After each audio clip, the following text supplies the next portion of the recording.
আজকে তোমাদের সাথে শেয়ার করব পাট শাক।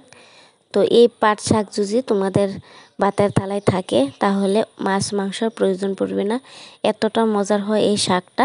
তোমরা এই শাক দিয়ে এক থালা ভাত এক নিমিষে খেয়ে নিতে পারবে। তো আমি কিভাবে রান্না করি তোমরা দেখতে থাকো ভিডিওটা প্রথম থেকে শেষ পর্যন্ত।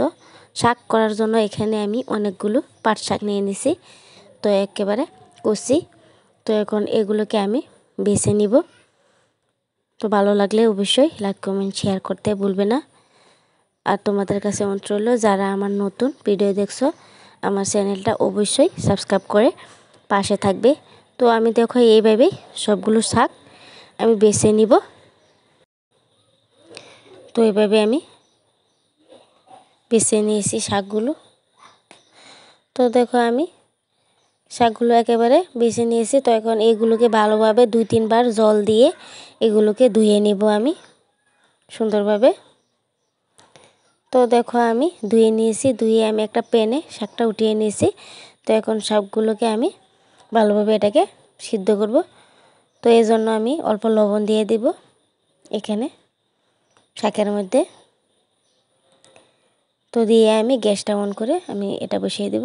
আর দেখো এদিক দিয়ে আমি নিয়েছি শুকনো লঙ্কা, রসুন কুচি আর পেঁয়াজ কুচি।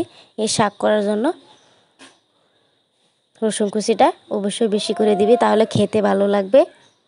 গ্যাসটা অন করে আমি বসিয়ে দিয়েছি। তো দেখো আমি এইভাবে শাকটাকে ভালোভাবে সিদ্ধ করে নিব। এখানে পানিটা শুকিয়ে নিব, শুকিয়ে আমি তারপরে এটাকে ভালোভাবে তেলের মধ্যে রান্না করব। তো দেখো কারেন্ট না থাকায় এরম দেখাচ্ছে, তো কিছু মনে করবে না।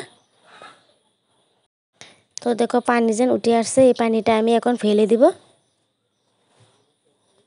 দেখো ফেলে আমি শুকিয়ে নিয়েছি। তো এখন আমি কড়াটা বসিয়ে দিয়েছি, তেল দিয়ে দিয়েছি। তো এখন আমি শুকনো লঙ্কাগুলো ভালোভাবে ভেজে নিব। তো ভাজা হয়ে গেছে, তো এখন এগুলোকে উঠিয়ে নিব। তো এখন তেলের মধ্যে আমি দিয়ে দিব পেঁয়াজ কুচি আর রসুন কুচি দিয়ে দিব। তো দিয়ে আমি হালকা নাড়াচাড়া করে আমি এটাকে ভালোভাবে ভেজে নিব রসুনটা। দেখো ভাজা হয়ে গেছে। তো এখন আমি শাকটা দিয়ে দিব সিদ্ধ করে রাখা। তো আমি শাকটা দিয়ে এটাকে ভালোভাবে তেলের সাথে মিশিয়ে তেলের সাথে এটাকে ভালোভাবে আমি ভেজে নিব। এটা খেতে কিন্তু এতটাই মজার, অসাধারণ হয়। তো দেখো প্রায় আমার শাকটা রান্না করা হয়ে গিয়েছে। তো এখন আমি এগুলোকে আরও অল্প নাড়াচাড়া করে এখন আমি এটাকে উঠিয়ে আমি একটা প্লেটে পরিবেশন করে তোমাদেরকে দেখিয়ে দিব কতটা সুন্দর হয়েছে। তো দেখো আমি এখন পরিবেশন করে নিয়েছি। তো এই শাক দিয়ে তোমরা একেবারে অনেকগুলো ভাত খেয়ে নিতে পারবে। তো এখন আমি শুকনো লঙ্কাগুলো এভাবে ভেঙে দিব।